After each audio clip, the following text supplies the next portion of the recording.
Okay, so welcome to Norbreck Farm on what is International Women's Day. March the 8th has been the fixed date for International Women's Day since 1914, which is a long time and a lot longer than I imagined it had been. So really celebrating women in our business, both in Norbreck Farm, Norbreck Genetics, and coming up to this day, I found a couple of really good quotes from two very inspirational ladies. The first one, there's something so special about a woman who dominates in a man's world. It takes a certain grace, strength, intelligence, fearlessness, and the nerve to never take no for an answer. And Serena Williams, the famous tennis player, quoted, "Every woman's success should be an inspiration to another. We're the strongest when we cheer each other on." And that celebration of team is something that I talk about a lot, and I think Becky would agree with that. So Charlie Crave, a good friend of mine in Wisconsin, also posted up this morning a really interesting fact. Here at the farm we have 300 Holstein dairy cows. We have a beef business around Norbreck Genetics. But when did dairy farmers make the switch from milking cattle by hand to using automatic milking machines? The answer to that question is we owe thanks to a lady, Anna Baldwin, born in 1857. Anna invented the first automatic milking machine, patented in 1879, and her invention would be the inspiration for future and today's automatic milking machines. So really celebrating women here. 8 women in our team, combined teams of Norbreck Farm, Norbreck Genetics, and they are a mixture of full-time, part-time, self-employed, employed. And as a business, as a family, we've always celebrated women in our team and been a very valuable part of our business strategy. So Charlotte, first of all, tell us a little bit about how you came to be involved in our business and where your journey started. So I started in 2017, I think, just after my 17th birthday. I went to college, did 2 years there, doing level 3 agriculture, then came here full time. Yeah. And when did you start full time here in our business? It'd be 2020. Yeah, 2020. And just to complete the story as well, you've just sort of stepped up the ladder recently. Yeah, so recently I've just become assistant farm manager at 21, which I don't think is too bad. Yeah, I'm really enjoying it. Really. And taking on that responsible role, and getting more involved. Yeah. And we move around the table to Louise. Louise, you've got a really interesting story as far as you're involved in multiple businesses as well as ours. Just tell us a little about your story around that. Yeah, well, mine was a bit of a different start. I'm not farm, I'm a townie, born in town, yes, not rural. In 2007, I found myself a single mum of 6 children. The oldest was 13 at the time. My friend who had a sheep and beef farm offered me some work, 1 day a week, helping her as a farm secretary. So I went, enjoyed it a lot. She mentored me and encouraged me to go further. I went to Myerscough College and did a night course in rural business administration. Got qualified, then my mentor encouraged me to branch out on my own, so I went self-employed. I took on a few clients, went all rural businesses, varying ones, somebody who makes cheese and all sorts of different businesses. Really interesting. Met Philip, came to work at Norbreck, and been here, I don't know how many years now, quite a long time. I think it's maybe 8 years now. 8 years, yeah, 8 years. Yeah, so I sort of travel all around Lancashire. I'm a member of IAGSA, the Institute of Secretarial Administrators, it's I love the job. It's varied. Meet a lot of interesting people. I certainly do. It's definitely not boring, working in agriculture and with farmers. So Becky, you work in multiple businesses. You've got your own business as well. How's your journey been through agriculture? So I'm now 30 and I started out on my auntie and uncle's farm, on a pig farm. Loved it as a child, progressed. My auntie said, "You don't want to go into farming, you're the only girl that'll do it, you'll struggle." And against all wills, my uncle said, "Do it, you'll love it." And I did. I went on to dairy farming for a local farmer and then was still at school and decided that I was going to go and do agriculture at college. I was the only girl within the 3 years that I did on the course, which was brilliant because the boys looked after me. I was part of great friendships that I still have now from all over the world, and which made me travel all over the world with them friendships. And then I decided when I came out of college to go to university, then got offered a full-time job as a restaurant manager, which I took on, and that was intense and I didn't enjoy being inside all the time. Yeah. So decided to go back to farming, where I started relief milking for numerous people, and then found my place at Walkers in the Field and started milking for them full time. And then I came to you guys at night. That's right. And did do 3 nights a week, and I think I've been here 8 years now, same as you, Louise. Yeah.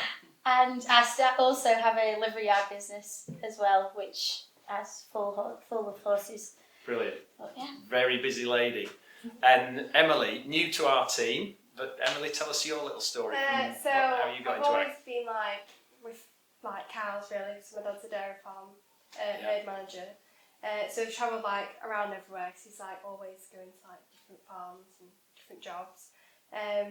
So I've always helped him. I've been to college for 2 years to do agriculture, and then when I was doing that, I was starting my own relief milking business, just going around earning a bit of money with college. And then I thought I don't want to just milk, so I thought I'll go to uni for 2 years. So I went to Myerscough and stayed on for 2 years, learned a bit there, and then I came out and then carried on milking, and then I've been here since about December time. Yeah, that's right. Really enjoying it. It's not just the milking side. I'm doing stuff in between the milkings. So That's right. we get to know see different things. Love going down to the calf shed and doing that. That's Great. love that. So, Brilliant. And quite a lot of responsibility as well, Yeah. Emily. One thing I do here, of course, is leave people to to do their own areas and take responsibility, and we don't micromanage too much, do we? So just in the way of celebrating women in agriculture particularly here, what challenges have you faced as women in agriculture, or have you faced challenges? I'm going to ask Becky first of all. What have been some of the challenges or misconceptions, or how's your journey been? So I've always felt that I'm quite a short person. I always felt I've not been the strongest in the group, and and that has held me back a little bit. But I've always had a man that'll then step in and help, and you can get over those things. You just do it a different way. Sure. And being 10, 15 years ago, there wasn't many women in agriculture. A lot of farmers' wives and nurses and things. Right. Whereas now I feel like girls really do have support unit, and we all look after each other, and we are a team, and that is so much better as we've got older. Yeah, definitely. Louise, what have you seen in the different businesses you've been in? Have you seen sort of misconceptions or I don't think so, because I think it's a bit different for me, because in the administration part of it, all farm secretaries are strong, bossy women who tell their farmers, Brilliant. you've got to do this, you've got to do that. No, you can't do that. Give the men a bit of direction. Yes, yeah. Much So needed. yes. From my side Strong of the role, industry, strong. Yeah, because you that's have to be, to Sure. keep on top of things, and Yes. all the paperwork and everything, Rules and the regs. Yes, yeah. So no, I haven't come Yeah. across anything. Charlotte, what's your experiences been? Well, to be honest, I haven't really come across any. We were on a course with about 12 girls, so Really, yeah, yes. it's completely different. Yeah. I think that's a really interesting part of this story for me. Is I travel through the supply chain both in the UK and overseas, and everywhere. I personally, I'm a man, but I don't see women as such an intrinsic, important part of agriculture, and have been for a number of years now, and I just see that growing. So that's really interesting. We'll move on to the next question. What do you wish for over the next 4 or 5 years as you progress your careers in ag? Emily, I'm going to start with you. I know you've got travel plans. Yeah. What are we thinking? So I do want to go to New Zealand this summer. I'm thinking just get the experience out there. I've gone to America with uni, but I really loved it over there. So I thought, see what it's like in New Zealand, get a bit of experience out there, Brilliant. and then come back and then try and just go into an agribusiness maybe. Right. And, Supply chain. yeah, and then just hopefully meet father. Excellent. On that note, Charlotte, where do you see yourself in 4 or 5 years? What are you hoping for? probably higher up, maybe a farm manager, someone actually running the place. Yeah. I could Ambitious. probably see myself getting a bit more bossier. Like, And well, let's talk about that quickly. Is that something? Yeah. Have you gained in confidence through having more responsibility, and do you feel you're getting that sort of? yeah, definitely I've gained more confidence since Great. like taking on a bigger role.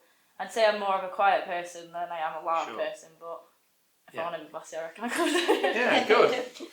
And then finally, just to wrap this up, because we again, just want to keep this really succinct. Which woman inspires you the most?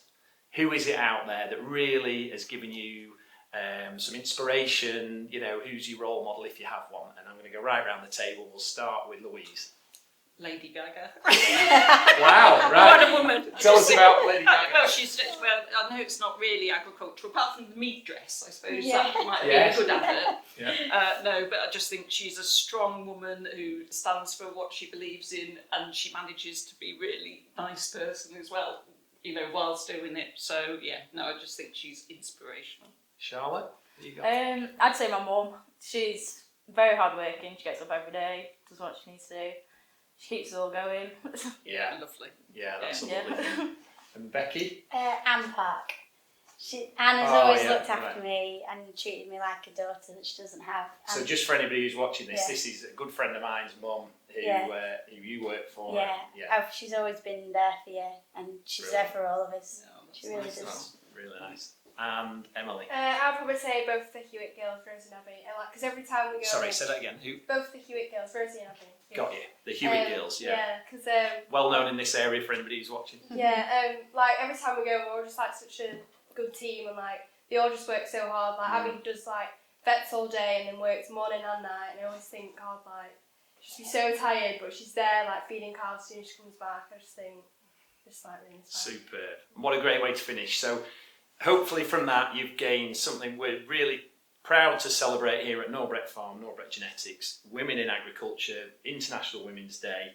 And as you've heard, we've got a great team of women in our team, and we celebrate that, and we're surrounded by lots of great people in agriculture, lots of great women who are really inspirational, and you've highlighted that nicely at the end there, Emily. So thank you very much. Thank you. Thank you. Good.